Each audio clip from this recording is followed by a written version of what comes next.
Hello everyone. Sorry late response के लिए। मैं सोच रही थी कि किस तरीके से मैं शुरुआत करूं। मेरे लिए टाइप करना बहुत ज़्यादा थोड़ा मुश्किल है।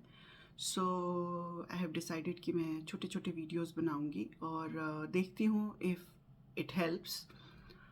सो मैं अपने आप को इंट्रोड्यूस करी हूँ। मेरा नाम नूतन है। मैं एम्स्टर्डम, नेदरलैंड्स एम्स्टर्डम के पास रहती हूँ। छोटी सी फैमिली है, मैं, मेरे हस्बैंड और मेरी बेटी। ऑलमोस्ट 20 ईयर्स हो चुके हैं हम लोगों को इंडिया छोड़े हुए। मेरी जर्नी ऑटो इम्यून डिजीज़ में 5 साल पहले शुरू हुई, पोस्ट कोविड। सो मुझे पहली बार 2020 मार्च में कोविड हुआ। उसके बाद आई रिकवर्ड वेल, लेकिन कुछ महीनों के बाद I started to have lot of health problems. I was not able to walk. सबसे पहला मेरे नीज़ में बहुत ज़्यादा पेन होता था। तो फिर डॉक्टर्स ने टेस्ट्स वगैरह किए एंड देन दे सेड कि आपको आपका central nervous system got affected because of a auto immune trigger after viral infection. So आपकी बॉडी में बॉडी वाइड पेन है। They called it fibromyalgia. मुझे नहीं पता था इसके बारे में। So I started to get some knowledge on it. उसके बाद दूसरी बार कोविड हुआ 2021 एंड में।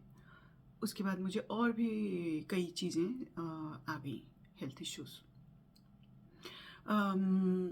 वहाँ से मुझे काफ़ी कुछ स्ट्रगल हुए। ऑनेस्टली अभी तक चल रहा है, लेकिन नेदरलैंड्स में treatments are very different from India. यहाँ पे मेडिकेशन को इम्पोर्टेंस नहीं, उतना नहीं देते हैं। ज़्यादा होलिस्टिक अप्रोच होता है। आपको अवेयर करते हैं, आपको बताते हैं और बहुत स्ट्रेट फॉरवर्ड उनके अप्रोचेस होते हैं। सो सबसे पहली चीज़ जो मुझे समझ में आई वो ये था कि ऑटो इम्यून डिजीज़ का कोई क्योर नहीं है और उन्होंने बोला आपको ये चीज़ एक्सेप्ट करनी पड़ेगी, ये रिवर्स नहीं होता है, आप सिर्फ इसको मैनेज कर सकते हैं। तो मैं वहीं से शुरुआत कर रही हूँ। बेसिक्स को समझना कि ऑटो इम्यून डिजीज़ क्या है, कैसे होता है, कितने तरीके का होता है, बहुत इम्पॉर्टेंट है। बट मैं आज वहाँ से नहीं शुरू करूँगी, मैं उसको स्किप कर रही हूँ। अगर आप लोगों को उसके बारे में जानना होगा तो आप बता सकते हैं मुझे, मैं उसके लिए भी एक छोटा सा वीडियो बना दूँगी। मैं शुरू कर रही हूँ कि जब ऑटो इम्यून डिजीज़ है तो क्या है सबसे इम्पॉर्टेंट जो हमें समझने की ज़रूरत है। सबसे इम्पॉर्टेंट हमारे लिए है ये समझना कि ट्रिगर क्या है। पूरे टाइम ऑटो इम्यून डिजीज़ नहीं रहता है, इनके फ्लेयर्स अप होते हैं, ट्रिगर्स होते हैं। वो ट्रिगर से तकलीफ़ें वापस आती हैं। अगर आपने उन ट्रिगर्स को आइडेंटिफाई कर लिया तो आप काफ़ी हद तक उसको मैनेज कर सकते हैं। वो ट्रिगर अलग अलग तरीके के होते हैं। स्ट्रेस है सबसे बड़ा ट्रिगर, फूड है, लाइफस्टाइल है, क्योंकि ऑटो इम्यून डिजीज़ इन्वायरमेंटल है। बहुत कम केसेस में जेनेटिक होता है, जनरली इन्वायरमेंटल है या पोस्ट किसी को ट्रोमा हुआ है, किसी को वायरल इन्फेक्शन का रिएक्शन है, इस तरीके की होती हैं। सो वैसी स्थिति में इस चीज़ को समझना कि हमारा ट्रिगर क्या है। तो सबसे पहले तो सभी को ये आइडेंटिफाई करने की ज़रूरत है कि ट्रिगर क्या है। ट्रिगर को समझने के बाद फिर ये समझने की ज़रूरत है कि हम अपनी डेली लाइफ को कैसे मैनेज कर सकते हैं।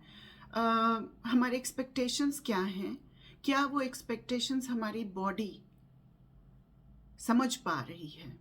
क्योंकि जब ऑटो इम्यून डिजीज़ होता है ना, तो सबसे बड़ा चैलेंज ये होता है कि माइंड और बॉडी के बीच में डिस्कनेक्ट होता है। हमारा माइंड वही है जहाँ हम थे इस डिजीज़ के पहले, मीन्स उसको लगता है कि हम अभी भी वो सब कुछ कर सकते हैं जो हम आज से इस बीमारी के पहले कर रहे थे, लेकिन बॉडी नहीं कर पाती है।